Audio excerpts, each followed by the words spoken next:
I do this thing called the Swiss Army phone. I have people write down all the things they use their phone for. It is ridiculous, the amount of stuff we use our phone for. It's everything. You don't have to go buy all these things. This tool is awesome, but you have to remember it's a tool. No one walks around with a Swiss Army knife with every tool open. Hello and welcome to the Regenerative Design Podcast. I'm your host, Mathieu Mehuis, and in this show, I interview the leading authorities in the world of regenerative practices. People who do good and do well. Are you a person that cares about your environment and our planet? Are you a person that wants to leave the planet to our children to be something that we can be truly proud of? Something to enjoy for many generations to come. But are you also a person that believes we can do all of this and do good in business? Well, I have really good news for you. You're here listening to the podcast that is all about making our planet a better place and making your business more successful. Enjoy the show. Hello and welcome to another episode of the Regenerative Design Podcast. And today we have a very special guest. Her name is Shannon Coulter. Shannon is a real expert in helping us to get off our screens. And you might be wondering, what in the world does that have to do with regeneration and saving the planet? But me and Shannon, we became really good friends through a network event. And I see how important it is for us to learn to be able to work with technology and not use it as something that works against it, because today far too many people spend way too much time on their screens, and that is actually stopping them from doing something good for the planet or something else. So I'm really, really curious to go deep into this topic and for me, it's all about this addiction of dopamine. It's like you put on your screen and you're drawn into something in Facebook, Instagram, whatever social media you're using. But I also believe that it's a massive and really important tool to help advance humanity and help save our planet and help regeneration. So it's a little bit of the double sword story. So I'm going to stop talking now because I want to have you introduce yourselves. And so first of all, Shannon, welcome to the show. How are you doing today? I am doing really well. I am so happy to be online with you, my hair buddy. Curly hair buddy. Yes. Yeah, Shannon gave me a lot of tips on how I should maintain my hair. I know a lot about maintaining gardens, but I wasn't good at maintaining my hair. So she helped me with that. That's hilarious. Yeah, so, I'm really excited to be here, and you're exactly right. And I love that you started with the fact that we're not anti-technology at all. We're not anti-screen. It's just we have to use it with intentionality, because if we don't, something that's supposed to be a tool that helps us, it enhances our life, turns into an environment that sucks us in and steals it. And that's what's happening to a lot of people. And I think you and I are so aligned here because you're helping people get back outside and make the most out of beauty that we have naturally in our planet. And one of the reasons people aren't doing that is because they're wasting their life on screens and they're missing out on the beautiful things right in front of us. And it's not something I think anybody's done on purpose. It's that, like you said, it's an addictive thing.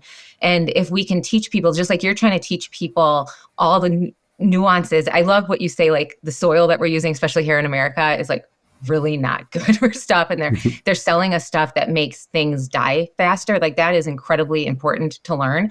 I'm trying to teach people what's going on with the science behind the phones, because I think once people understand it, they're going to have so much more knowledge and ability to put the phones down and again, like turn it into a tool. So I think both of you are you and I are like knowledge ambassadors. We're just trying to tell you something to empower you to make your life better.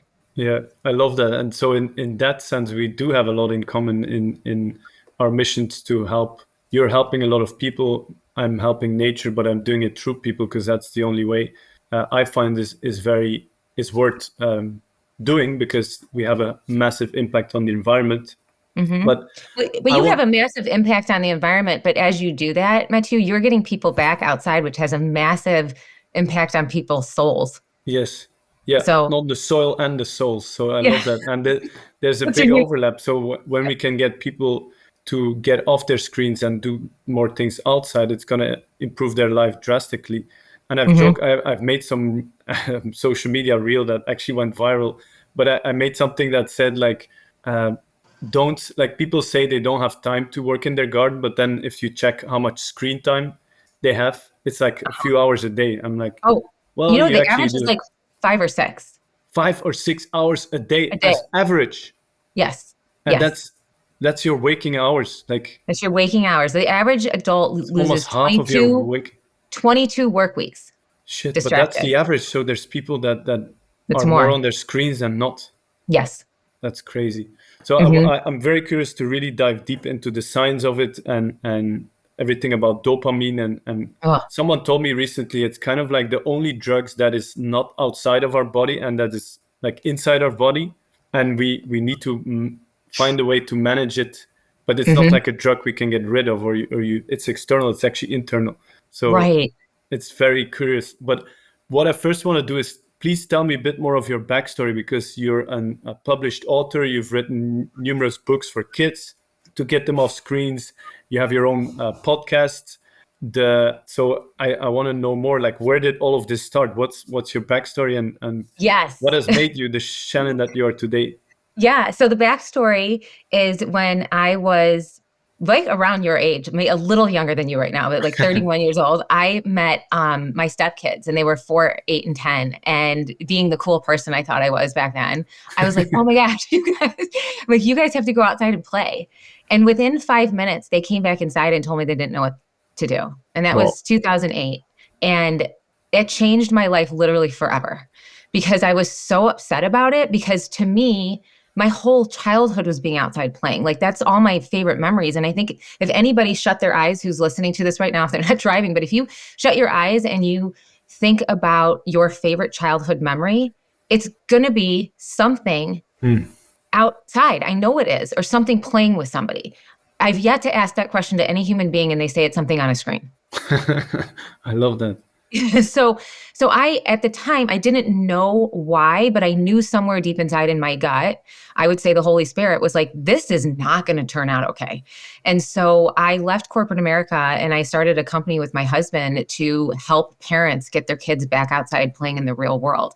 Wow. And in a nutshell, what was happening with me is I really wanted the kids offline, but they would bother me incessantly because they were so bored and they didn't know what to do. And so then I go on Google and I find all this stuff and I was overwhelmed, or I go to Pinterest and it was like so perfect. Everyone was so perfect and the crafts were so hard. Have you seen the show Nailed It? Have you heard of that show? I think I heard of it, but I'm Okay, not it's sure. a baking show where like people try to do really good baking stuff and it's terrible and they're like, nailed it. Okay, that was me with crafts. I was like, I can't do this. I'm not a crafter.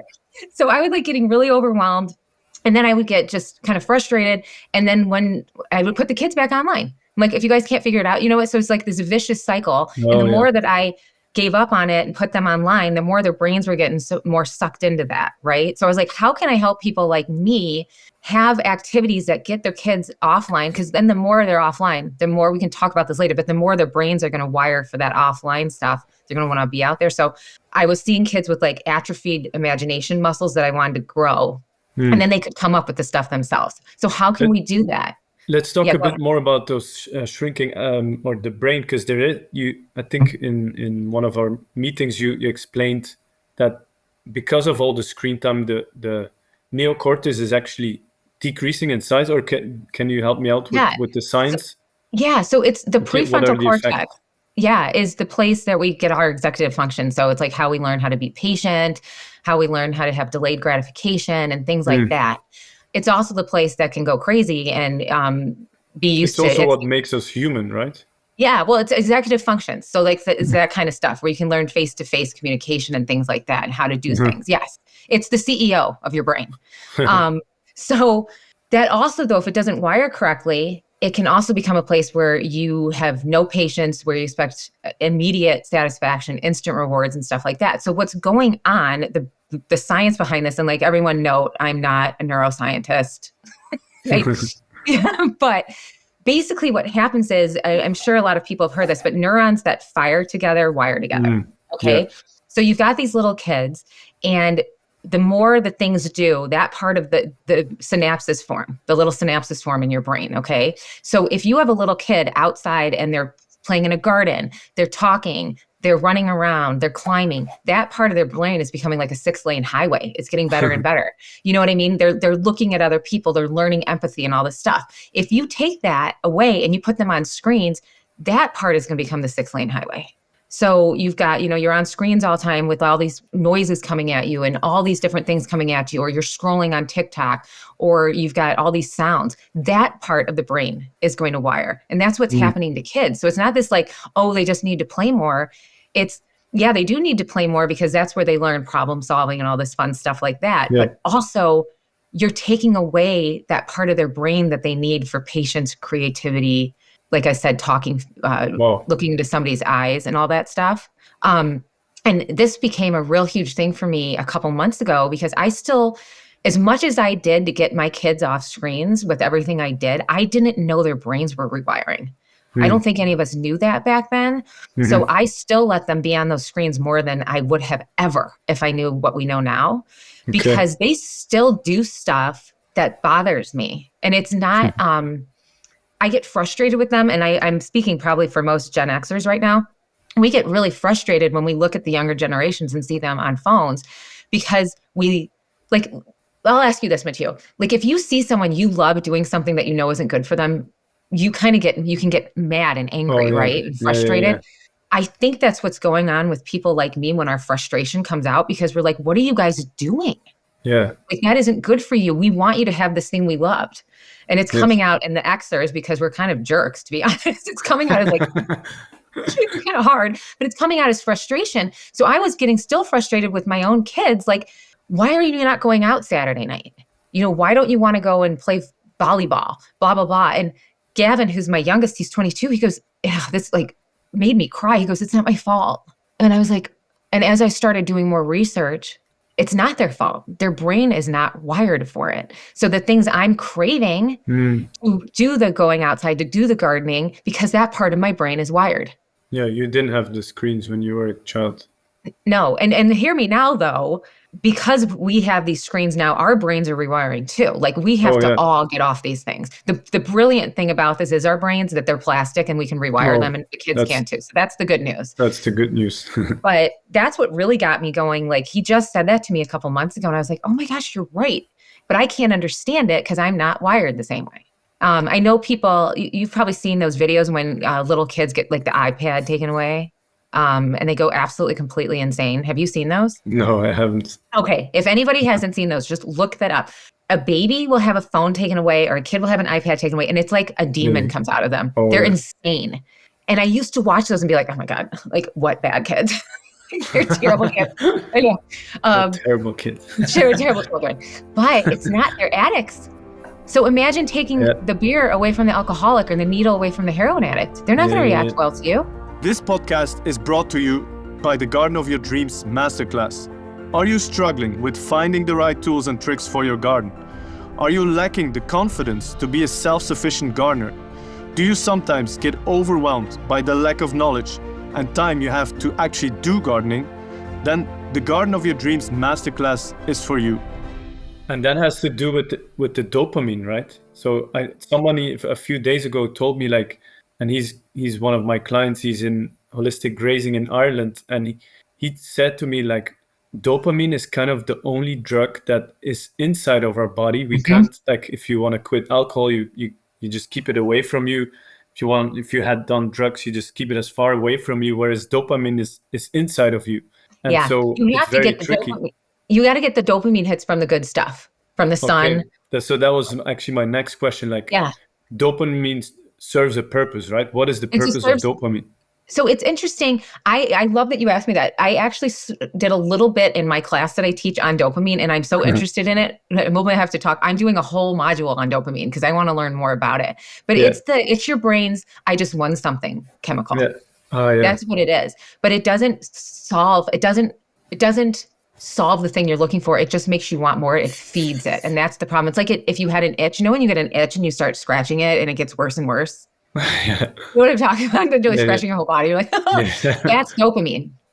So it just makes the craving more and more and more and more. And so with your phone, the way it works with your phone. So phones are designed like slot machines. Okay. So you may know this, but I love slot machines. So, I'm sorry. Yes. Slot machines. When you go to gambling, when you go to a casino and people are sitting in front of those machines, those crazy machines, that's a slot machine. Okay. Casino. So why do you think people sit in front of those? What do you think they're doing? I by accident I actually learned about it a couple of days ago that they let you lose as long as you're like um, okay with it until you like almost want to run away and say like this is it. Then they give you some kind of a reward. Yes. It's called variable rewards. Okay. So they're not sitting there because of the prize. They're sitting there because your brain becomes obsessed with But the it's inconsistencies. You're like, but I want to get to that one good thing. And so they let you win sometimes, but not always. And that's the same exact way the scroll works on our phone. So sometimes you get that, you get the video, let's say we're just going through shorts, you get a short that's like really heartwarming, and then you get one that makes you upset, and then you get one that's cute, and our brains become obsessed with the next dopamine hit.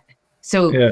I'm sure you've done it. You're on there and you're like, oh, I really Oh like yeah. that one. But the next one isn't like that. So then you go for the next one. It's not like that. But you're like, oh my gosh, just one more. That's how Hmm. it works. Oh, it's really set up in such way. Because our Like brains become obsessed with the next hit. So yeah. that's the inconsistencies make us like, oh, I got to get it. So it's purposeful. And the other thing I just brought up infinite scroll. The other thing with infinite scroll that's getting people addicted is that as it's going, you don't have any natural stopping cues. So like in life, you finish a glass of water, you put the cup down, or like you Yeah, finish a that gives you chapter, mhm. it just gives your brain like, oh yeah, I'm done. With infinite scroll, it takes that away, so you lose complete control or a complete. You lose the time. You don't know where the time has gone. Yeah, So that's those are true. two things that are And going I'm on. thinking that, so does that mean like dopamine used to serve us very well if we were like hunter gatherers and we needed to find a prey, and it's like, okay, I'm gonna do everything to find food, and then when you have the food, is like, oh yes, Well, you succeeded, you get a dopamine hit I because that's think what you some of wanted. that's yeah, I think some of that's it. The good dopamine I would say is when you do a gratitude chart. Ah, You know how good you feel, or when you pray, yeah, you know how good you feel after that. That's a good dopamine hit. yes, And so that's why I think, and I want to go deeper into this, like in my studying, but I think that's why also with the rewiring, that's why people want to do that stuff more. So um, if you go out and run, right, mm, you're going to get spikes of good feelings, and that you're going to mm. want that again. It's the thing that you want again. You're The chasing runner's that good higher, feeling. yeah. Yeah, so you want to be chasing, because that happens with alcohol too. You have the alcohol and you get that small dopamine hit, and then you keep drinking, drinking, drinking, drinking, drinking, Hmm. right? So we want to be having dopamine hits that are good for us. Yes, yeah. So yeah, but we're gonna have to talk more after I do my research. Yeah, I'd love to hear more because then it also has to probably do with delayed gratification. How long and how consistent can you do something without seeing a result and then Uh-huh. being rewarded for it? Which That is is, the other and that's thing that's why probably when I feel it even in my business, when I'm constantly working, I'm trying to get the results with whatever I'm doing. I'm like, there's a new client, we need to have conversations, a follow up, and that. It can take days, if not weeks, sometimes longer, and so I have to like always delay my gratification of having that client. And when I've done that like consistently, it's very nice and very comforting to go and just take a phone and just scroll and get some and dopamine. yeah, well, and you And know what that's though, that's okay. Like yeah, here's the thing. If you're intentional about it, and you're like, right now I am gonna scroll for an hour. I want to go on X, I want to get some news. That's fine. The problem is that people are doing it all the time. all the time. It'd be like eating dessert all the time. You know what I mean? You just can't do that. You gotta be in control, right? So, I That's a mean, you good can have a glass of, metaphor. Like yeah, you can have a glass of wine every once in a while if that's something. Or you and I talked about coffee, right? yeah, You were yeah, like, I used to have coffee all the time, and you're like, yeah, okay, so it's everything in moderation. hmm, That's going to be the healthiest person. yeah. Um, but you said something that, oh, the delayed gratification. That is another thing that's really harming the younger generations because they're so used to the constant stimulation. But they They get do not constant rewards. constant rewards, constant You rewards. you you order something on Amazon, you order it's next day there, or you order online, you have your food delivered. It's Uh-huh. Well, there's that, but there's also the constant right in your face, boom, boom, boom, boom, boom. yeah, yeah, yeah. That's the thing that's real. That's the rewiring that's going on, and So that's why so everything, many. yeah. So everything Yeah, is right at their disposal. So doing something like, I don't know, going to the gym for a year straight so that you actually improve your health and you actually see results is very hard. yeah. In general, I think it's not even generational, it's hard in general. Yeah, so imagine if your brain's not wired for that. You know what I Oh yeah. mean? It's really hard for them. And in my class, I have this guy speak. I can't, he's a doctor, and he did this thing. I think you'll find this fascinating. He did this thing back, this was 2011. And he was looking at how screens and overstimulation can hurt kids. And he showed baby Einstein. Have you ever heard of baby Einstein? Don't feel No. bad. I hadn't really, it skipped me too. But it was this thing that parents would put in for children. And it was known like it's baby Einstein, this is good for them. And he was showing even how much that old baby Einstein was bothering kids. So one of them, they go to a farm and he showed it, and like there's chickens, and all of a sudden there's cows, and then all of a sudden there's this weird doll thing that flies through, and there's music and there's lights. And he goes, adults, when we watch that, we're like, oh, this is like disturbing. Like, why is this happening so fast? But the babies, that's their brains is getting used to that. So then when they go to an actual farm, they're like, why aren't the chickens popping up in my face? And why do I actually have to walk to get to the cows? And where's the music? See what I mean? Are you Yeah. serious? I am. Yeah. What the hell? Crazy. Well, I'll give you, and I was thinking about you with this too. I was like, Matthew would love this. So the same guy did a mouse experiment. So he took mice and he put them in like surrounded by noise. So like it would be like watching TV. And I want people to understand, I'm just talking TV now. This is 2011 before like all this social media came out. So they're in a thing, they've got like stimulus around them, like they're watching TV. And then they've got a mouse, in a quiet thing. They put them into a box and then they track them. So the mice that were normal, right? They stayed on the outside of the box like a mouse would, because, if you run into the middle, mice would get eaten, by birds. Mm-hmm. But so this mouse would stay on the outside of the box, and every once in a while it would go to the middle to see if there was food. Totally normal. The mouse that had the stimuli all the time ran all over the box like a crazy thing. Okay. And then they did a second thing. They took the same mice and they put like an object in the box, and both mice the first time checked out that first object because it's new, took them back out, put a second object in. The normal mouse went in, checked out the first object that was there. And it was like, oh, I've already seen this. And then spent the whole time at the second object. The mouse with the stimulus came in and spent the same amount of time on both. Just, yeah. So with that, like in mind, my studies has told me like ADHD symptoms, like impulsivity, distractibility and all that, that's going way up with the screen usage. Oh yeah. So I thought you would find that interesting, because even the mice. Yeah. It's so that also puts some light on why there's so much ADHD and other disorders, that I was thinking like that a lot of it is made up, or it's not really real. But now that I understand it deeper, that your brain is actually changing. So it is something that can be diagnosed, I guess. And so there has to be work has to be done to reverse it. Well, I think there's two things. I'm with you on that, because I was like, oh, not everybody has ADHD, but there is the rewiring thing that's going on. But also, if we look at schools, especially in the United States, they've taken recess away from the kids. I would have never made it through. Like we had recess all the time. Now they're having those kids sit still. Like I don't think you would have made it either. I mean, like, get me out of here. Yeah, it was so that's already really hard. Yeah, that's a double thing for sure. I think they're calling a lot of kids who are just being like kids. They're just being kids, and they're like, "Oh, you have too much." Well, they're kids. You have too much energy. Yeah, you play outside. Hello. And I think a lot of it also has to do with the diet, and then we get into farming and agriculture and the chemicals that are in the food, and adding that to the problem you are facing is probably making it even worse. So I'm now curious to understand from your perspective more, like if you would look only at all the problems of the phone and the screen and everything, you could say like, oh, this thing we should like throw it away and we should go back to Nokia cell phones. And there's something to say for it. Actually, I have a client, he has a smartphone and a normal phone. And so he keeps two separate because he can't use both. So I found that interesting that people are starting to do that. I think that's a good idea. So what I would say is that I don't think a child should have a phone, like a smartphone, until they're, I'm going to say 18.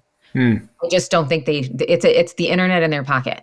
So, and anybody thinks I'm being crazy, think about going through puberty with social media. Shit. Yeah, think about how hard that would have been. Like we had to go through it with, you're just trying to keep up your identity and who you are in front of your peers at school, right? Yeah. Imagine having to keep a brand, your online brand. Yeah, that's like running a business. It's like running a business. Plus, you're seeing all these quote unquote perfect people all the time, because people only post, the perfect side. Imagine what that's doing to them. That's what's happened to Gen Z. They were the first generation to go through puberty on social media. It's crushed them. They are the most anxious generation there's ever been because we're constantly seeing comparison, constantly having the dopamine hits, constantly seeing bad news. And their brains are wired for anxiety now because, they're in a constant state of stimulus, right? So I don't think children should have smartphones until they're 18. They do not need them. And like, if anybody's like, oh, come on. No, they don't need them. And they want to play. If you put a child outside and get them playing, they want to play. That's what they want to do. That's what we're born to do. Yeah. And they're craving it. So, but with adults, here's the thing. I do this thing called the Swiss Army phone, and I have people write down all the things they use their phone for. It is ridiculous, the amount of stuff we use our phone. Like, I couldn't even believe it. I wrote down a few things and then we all started listening. I was like, oh my gosh, you use it for everything. I mean, it's your flashlight, right? Yeah, it's your thermometer. It's everything. So what I have people, right? So what I have people do, instead of having to go, it's your alarm clock. You don't have to go buy all these things. This tool is awesome, but you have to remember it's a tool. So what I have people do, if people want a quick little thing that I can help them with, think of a Swiss Army knife. No one walks around with a Swiss Army knife with every tool open. Really dangerous, right? It's really dangerous. Right? You take the one tool out, you use it, you put it away. You put it back. You put it back, right? Use your phone like that. Yes. It really helps. You pick up your phone, you say, I'm going to use this to take a picture. You take the picture, you close out of the app, put the phone down. Oh yeah, that's brilliant. And that was it's as if you read my mind, because I wanted to get to the point where, like, I do believe that the smartphone is a piece of technology that enables us to be worldwide connected. I can call anyone at any time, anywhere in the world. I can send videos, files. Like, it's a very powerful tool. Yes. That is already transforming humanity in a good way, but now we kind of have to get rid of the bad things that it also came with, because it's kind of like this double-edged sword where you can, like, I think it reminded me, someone told me that, like, a knife, for example, you can use it to cook a really beautiful meal and a 5-star meal, or you can use it to stab someone. Yeah. It's the same tool. Same thing. And that's what a phone is too, in my opinion. So we got to learn how to use it to cook that beautiful meal instead of stabbing someone, which in that case, you're stabbing yourself almost. Yes. So I'm curious to know more techniques that you could use it for to cook that beautiful meal. So like with kids, like I said, I don't think they need a smartphone. They don't think they should have a smartphone. They don't need it. I do think, and I will be coming out with purposeful technology. They do need to learn technology. They do need to learn a good relationship with them. You don't want to throw them into college or whatever, into the working world, and have them not even understand how to type, right? So I'm not saying that, but when they're online, it should be something educational for them. So like I'll go and watch a baking video and then go bake. You know what I mean? Versus, just that's the kind of thing they should be doing. But they're the 75% of their time, 80% of their time, let them be kids. Put them outside, let them learn, and don't put them on the phone and on social media so they're learning all the bad stuff. Like, they don't need to know all the stuff that's going on.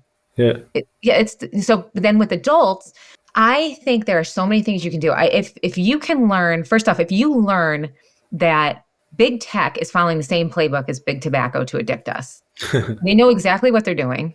They know it hurts us, and they're using us as raw material, as commodities. So one of the things that I've learned, which made me like have to run around my house and like try not to pull my hair, so mad, but they learn who you are. There's all these sensors on your phone. And in the class that I teach, I actually teach people how to turn the sensors off so that the algorithm can't. I need to know now how to I'll tell you.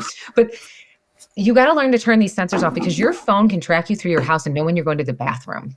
Shit. Like, that's how, and so they know, like, right now, Matthew's going to the bathroom. I've got his undivided attention. I'm going to send him advertisements. That's how bad this is. And they'll learn who you are. Like, I'll be totally honest with me. Like, it's very easy to get me with body image stuff. Okay. So they know when I'm laying down based on what I'm doing. And they're like, if we show her 5 body things, then we can push her with this ad for like wrinkle cream. I'm not kidding. So if you can train your algorithm, And you can do that. You can say, I'm not interested. You can not react to certain things. You can train your algorithm to be something that's pleasant to you. So, for me, I like to hear a lot of stuff about faith, and I love cats, right? So I'm like building mine to just show me like Jesus and cats. Yeah. You know what I That's mean? something else that our listeners need to know. You wrote a book called God's Dad Jokes. God's Dad Jokes. I love that. Let's crack one now. Just give me one. Oh gosh, what's a good one? Okay, what's Jesus's favorite karate move? What's his favorite karate move? I don't know much karate moves. You don't have to for this one. It's a dad joke. Okay. Ready? Yeah. Ready? Yeah. The lamb chop. It's how they are. That's hilarious. I Got still think inspired. the best one was that you told me was was Jesus kicked out of the water polo team or something? Oh, why does he get kicked off the swim team? Or the swim team. Yeah, because he was walking on water. Okay. That's hilarious. Good. So yeah, what other tips and tricks do you have for people to actually start using that tool? As you already gave great advice that I'm going to use, because what I feel sometimes I'm like, oh, I'm going to make a phone call or do something, and I finish and I see myself going to that Instagram app, and before Right I know away. I'm scrolling, and I'm like, shit, how did that happen? Swiss So- Army phone. Swiss Yeah. Army phone. So Yeah. close it down and then only like, Put the- okay, now I'm going to use Physically Instagram. put the phone down. Physically put the phone down and then pick it Oh. back. It does wonders. Because it's that natural stopping cue I talked about. Oh, You're like, I'm then done we're using my phone. rewiring our brain that Yeah, that you're not like done. one thing after the other. Yeah. And you're being intentional. The other thing, I think the other easy thing that I could give people right now is put friction between yourself and your phone. So if there are apps on your phone that you can put that you can, have it turn off after 15 minutes in Facebook and stuff like that. That is, Oh yeah, I have that. yeah, but that's relying on your willpower. And willpower is only so strong. The longer you go in the day, willpower is great in the morning. How's it doing at night? Right? It's not that great because you're tired. So these are things like you can use your willpower a little bit, but if you're sitting at your desk and if your phone is even within your eyesight, you're losing some of your brain power trying to keep off your Wow. phone. So it's here. I'm just gonna Yes. remove it, throw it Your there. brain, It's not there. you're trying to get yourself not to pick that thing up. Yeah, okay. that's true. So- So you're reducing your bandwidth as you're always like, Yeah, because it's hard. And Wow. even if you have it on Do Not Disturb, you can take it off of Do Not Disturb. So you wanted, like you just did, get it off your desk, get it out of your sight. And I would even put it so far away from you that you have to get your butt out of your chair and go walk and do it. Because then you're intentionally like, you know what? I am going to, and if you're worried you're going to forget something, have a piece of paper by you. Like, oh, I got to make a phone call. Just write down the phone call you have to make. You will be so much more efficient because there's a study that showed that we switch tasks every 3 minutes. Okay. And it takes us 21 minutes to get back into deep focus. So think about like how inefficient you're being when you do that. So yeah, I think the friction is a huge one. And you love decide that like and the other thing you can do, and Mathieu, you'll love this, when you go to grab your phone, instead of grabbing it, do 5 sit-ups or 5 Ooh, push-ups. I love Because that. you're switching your habit. That's from where did I get that from? Every time I would have like a compulsive thing Yes. of like, I want to do it, do 5 push-ups. Yeah. That's Or like brilliant. because then you're going to get in shape and you're like, I'm not going to do that. Yeah. Yeah. So little things, and then you can build on it. But those are like the easiest things I think you can do. That's great. That's really, really valuable advice. I'm definitely going to start applying it because I also see how crazy it is that even when I walk around in my house, I need to go like from here to the kitchen. I will take my phone. Right? I talked to someone then about I'm like, why? What the hell? Why I don't need to this do that. stupid thing? Yes. It's like, oh, like, yeah. Well, that's another thing that I learned is it's called a habit loop. And that's what all this stuff starts doing. It starts creating habit loops, all the dopamine hits. And so think about this. Anybody who's listening to the show right now, you're going to find yourself sometime, like Mathieu just said, sometime today, your phone's going to be in your hand and you're going to be like, how did it even get here? Because habit loops get put into you. And that's what happens with alcoholics, with drug addicts and anything. I feel this way, I take a drink, dopamine hit. Feel this way, I take a drink, dopamine hit. So with the phone, it's cue, I'm bored. Action, I pick up my phone. Reward is whatever you just went to look at. And if you do that enough times, it becomes something called a habit loop. So that's why, it happens to me. Like, and I'm teaching the class and still sometimes I'm like, why do I have my phone?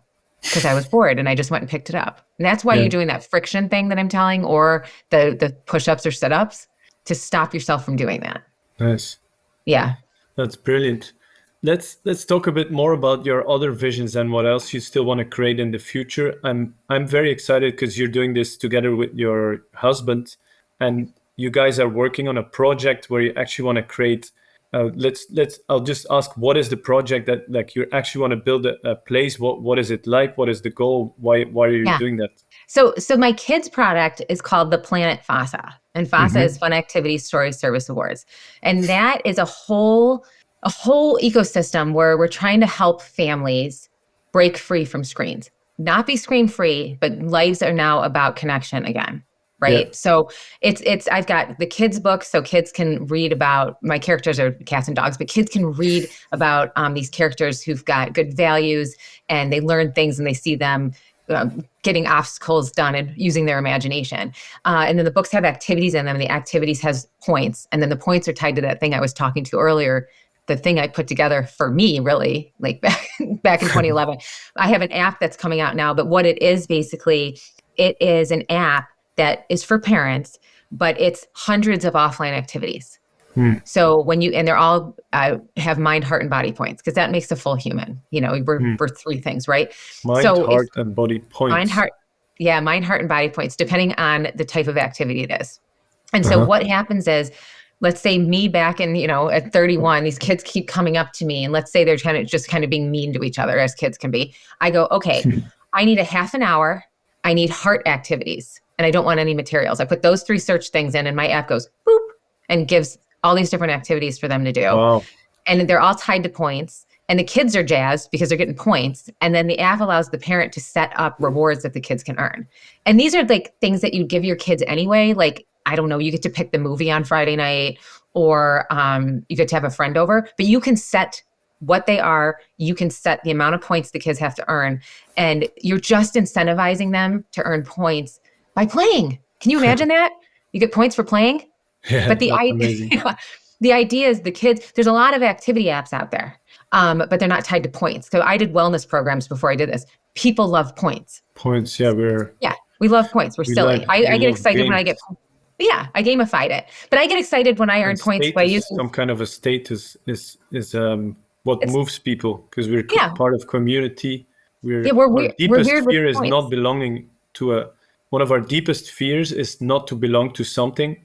Yeah. That's why a lot of people are extremely depressed and suicidal, that they don't belong to something.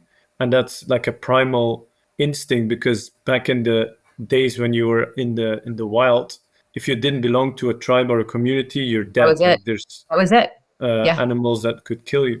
So we still have that instinct, and using that for a good thing is amazing. Because it's actually funny that they asked Napoleon, when he was dying, like, how the hell did you get to move whole Europe to, like, some people walked by foot from France to Moscow. That's a long way, and it's fucking cold in Moscow. Yeah. Like, how did they do it? He asked him, and he said, the only thing that I did is I gave them ranks and status. And if you go and look on the Napoleon army, you'll see all these generals with tons of badges on them, like the high ranks. They like their whole suit is badges. And he said that's the only thing that mattered the most, because they had a sense of belonging to something. Now you can argue if it was for something good or bad, but if you use it for something good, like you're doing, it's very powerful. Yeah. People want to game, or we want to play. You want to. I was going to say, I get excited when I get points for using my own credit card. It's like idiotic. I'm like, oh, I got points. But so we've tied it to points because I wanted the kids to kind of want to come and do it. And the idea is mom and dad are going to give them this stuff anyway, incentivize them with points. So they come home on Monday, Tuesday, Wednesday, Thursday, Friday, and they're like, oh, I want dessert. Well, you got to earn 200 FASA points. And how are they earning it? They're playing. We have chore ones in there, so the kids are doing it. And as they're doing it, Mathieu, the idea is that imagination muscle is wiring. And so then they'll need it less and less. They'll come up with games on themselves, and we're going to add to it. It's in beta right now, but we're going to add to it a free play thing. So if your kids went out and it was supposed to be a half an hour and they played for 3 hours, give them more points, because that's awesome.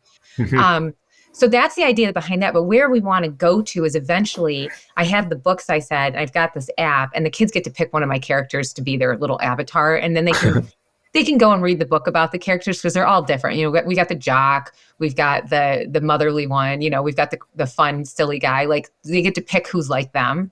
Yeah. I go to read the books. My dream eventually, and I can tie you into this, there's two things. I would like eventually to have each of these characters have their own imagination, and the kids they can go online, like I was saying earlier, and they can do stuff for points online that they can repeat offline. Because like I said, I want them to learn technology, but I want it to be beneficial. So let's say they go into a place where they learn gardening. So they're learning it. They're learning about soil, whatever we would come up with. They're like, oh, I can put this, and this into a pot, and this makes a plant. And it's like, oh, that's great. Now, if you go and do that in the real world, you get more points. So it's them learning. I can use technology to learn something really cool I can do in the real world. So that's where I want to go with it. And then my other dream that you and I talked about is Fawcett Family Fun Parks, which is like out of control. I would love to set up, the full dream is I would love to work with Mathieu and set up little parks throughout the countries that like are different things. Like we talked about, like a mud park. Yeah. It's just mud, and the kids can go and they can just have fun. They can get their points there, but they're in nature. It's safe, but also not too structured. I know there's a really cool park. I want to say it's New York City, but it's crazy. It's got all this junk in there, and they don't allow parents to go in, and they watch the kids, and the kids are in there hammering stuff. And so they've got an adult on the outside, but they're letting them rough play and stuff because kids need that. I would love that. Like your kids go in, let them get dirty, let them play with stuff. And my biggest dream is I would love to have around it veterans who would, I'd really love to have the kids in there, a space on the outside for the elderly to play their games, like nice chess and all that stuff. Yeah. And then be guarded so you don't have to worry about your kids because people get concerned. I would love it to be guarded by veterans. That's the dream. Oh, wow. So we got 3 great groups there. Amazing. So, yeah. And you have a name for that already? The Fawcett Family Fun Parks. Fawcett Family Fun Parks. That's so cool. I mean, it's just fun. And if anyone's wondering, Fawcett, it is Fun Activity Stories Serves Awards, but it was my main character in my stories is Mufasa. He was my cat. Oh, and I had to not call it Fawcett. So Mufasa is from The Lion King, but I changed it to Fawcett. Is he the wise ape? He's the lion. He's the Lion King. Mufasa, yeah. Yeah, Mufasa. But I had to change his name. Oh, the father, yeah. Yeah, and add an S so that Disney wouldn't sue me. And besides, Fasa is fun to say. Fasa. That's true, Fasa. Great, yeah. I love it. So anything else you want to share with the audience? Like even, let's tie it back to regeneration, to doing something good for the planet and the environment. What advice do you have for people that are, maybe they're overwhelmed, maybe they say like, I want to get more out of my life, I'm maybe tied in a job that I don't even like, and I'm coming home, I'm constantly scrolling.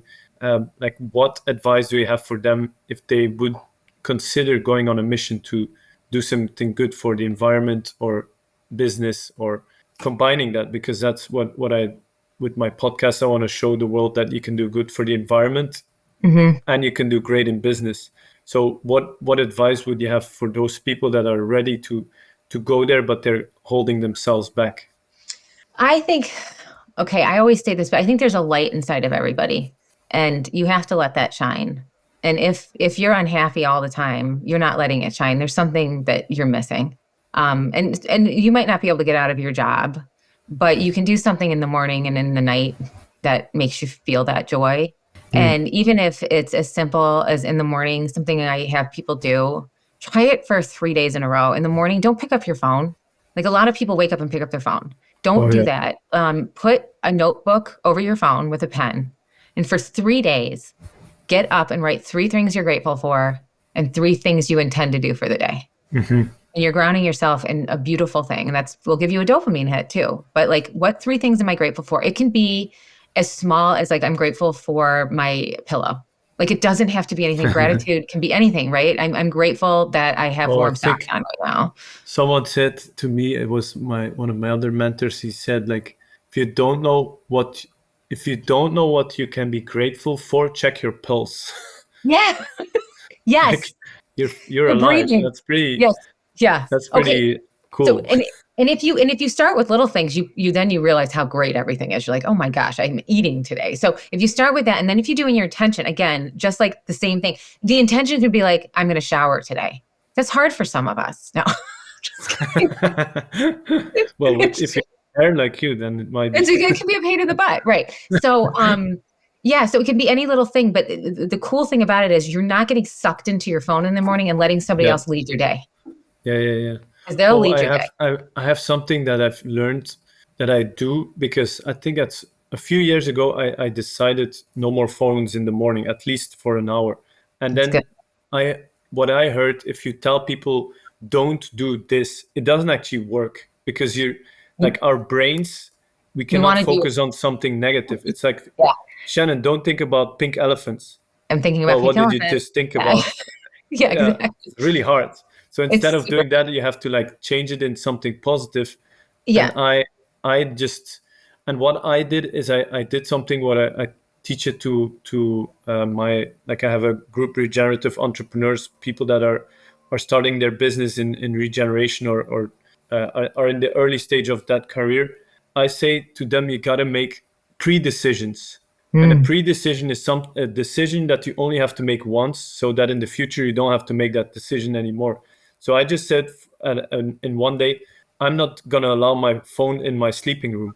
Like that thing does not enter in that room. Like that's awesome. A pre-decision. So it never goes with me when I go to bed, and it's never there when I wake up. So that's one thing. Like, and I learned, like, a lot of successful people like Steve Jobs, he had a lot of pre-decisions, and one of them is he always wears black t-shirts. And you might be thinking that's not so relevant, but it helps him. He never had to think like, should I wear a blue shirt, a red shirt? No, he just, I get it. Black shirt. Because you get decision fatigue too. Yeah. Because if you have to tell yourself like, oh, I'm not going to use my phone, or I'm going to reduce using my phone, what does that look like? Can you add actual decisions or rules by which you live that you don't, or you do certain things? Yeah. Well, you made another good point there.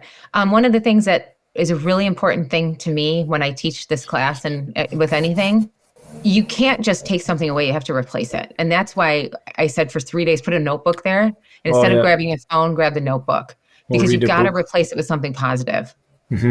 Yeah. Yes. And I think it's these little things, because if you want to change habits, you can't, it's very hard to change one day to the other.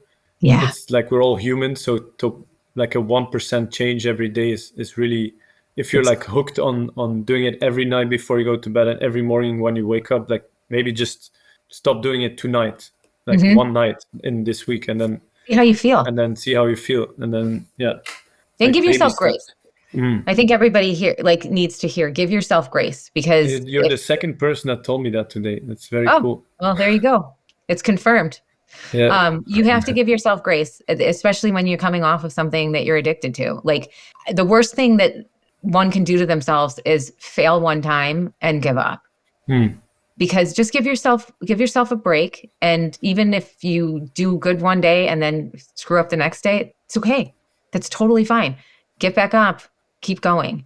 Don't beat yourself up. This is a life change. This is hard. And, like Mathieu said, if you do it one night, see how it feels, and try it a couple nights later or mornings later. But grace is the biggest thing here. And that's why I want people to understand the addictive nature of it, because it's not just a random habit you're doing. The tech companies hired behavioral scientists purposefully to design these phones to get us stuck on them, because the longer we're on them, the more advertisers get to sell to us. That's all it is. It's disgusting. But that's the part to be mad at. The part to be happy at is that you can meet someone like Mathieu, and he and I can talk all the time. Right? So that's the double. That's the knife thing that you said before. Yeah. Yeah. And I also have a feeling or that because of all these bombardment of those things that kind of are an attack on our, could be freedom, personality, whatever, is that when you decide to do the opposite, that experience becomes even more richer than in the past. If you hit a day where you didn't watch your phone in the morning or evening, you're going to be like, wow, this is amazing. I feel that in the future, because we have all these opportunities to be so easily distracted, our lives are actually going to get richer when we decide not to, because then you get like real rewards. Absolutely. because I've never met anyone who's gone on vacation and not been on their phone and not come back feeling better. And yeah, you're on vacation, but you're not wired, and I think the other thing, you asked me what people could do to be good in business, and for the environment, like say to yourself in the morning, this is going to sound so simple, but it's okay to be unreachable. It's okay to be unreachable. If someone actually needs you, they will find you. You know what I mean? Like, you don't have to answer every text message. You can answer it later. And if you're scared someone's going to think you're rude for not getting back to them right away, then are they your friend? I mean, you know what I mean? Like, you're busy. Yeah. But I think those things, Matthew, I think if they can wake up, if they can start their day not on their phone, and if they can be okay not being reachable and having grace, I think that's going to start a really beautiful path, because they're going to get the good dopamine hits and want those. Yeah. Nice. I also want to hear more on your perspective of getting help. Like, we are human beings. We are wired to be in communities. It's really hard to do something on your own. What's your perspective on getting help, either for getting off your phone, to learning how to garden, to learn how to do a business? Like, what's your take on that? So biblically, God says he never puts anybody through anything. No man has ever gone through anything that another man hasn't gone through. No one's tempted by something that someone else hasn't been tempted by. There's nothing new under the sun. I think the biggest thing with asking for help is understanding that you're not the only person who's ever gone through this. And there's somebody out there who can help you. And another thing is it's better for me, and I know it's for you too, and anybody listening, you feel better about yourself when you help someone. So you asking for help is going to bring joy to somebody else. Oh, that's smart. I love that. So those two things, like there's somebody out there who's gone through it before, and you're going to give somebody the opportunity to feel good. So I think those are two ways that you can get out of your own way. I think a lot of people think they're the only person going through something new. Oh yeah, that's probably where a lot of people are stuck. They're like, "Oh, I'm the only one who's addicted to my phone." No, the whole world is. No, the whole world is. Even the woman teaching the class is still having a hard time. Don't worry about it. Yeah. That's good. That makes you human. Yeah. Nobody's perfect. That's brilliant. All right. Well, I want to thank you for coming on the show. I really enjoyed this. I think we could keep talking for hours. Yes. Do you have any final message that you want to share with the regenerative world, people that want to do good for the world and that are ready to step it up? Yeah, I said it a little bit before, but every single one of us has a light inside of us. And no matter what it is, my favorite thing to say is on certain things, we're one body. On certain things, you're going to be the stomach and someone else is going to be the little toe, but both things are necessary. So find the thing that makes you go. Don't worry about the stuff where you feel like you're a small part. Like, everybody needs the little toe. It's not good not to have it. Those parts of you are fine. Do those things. Find the place where you're the heart and enjoy it, and take the bucket off your light and shine and go outside and enjoy the sun. I mean, I'm going all over the place, but like, you're more than being on your phone. You're more than being inside. There's a whole life ahead of you, and you have something to give, and somebody is going to need you. And just remember that about yourself. I love that. And to end off, I have a feeling like, what is one piece of advice that people can do today or after listening to this episode that will actually have an impact? Maybe you've said it before, but I like to end with something tangible to do today. I'm going to say, yeah, I'll commit to doing it today. It's my favorite thing. Try the Swiss Army phone.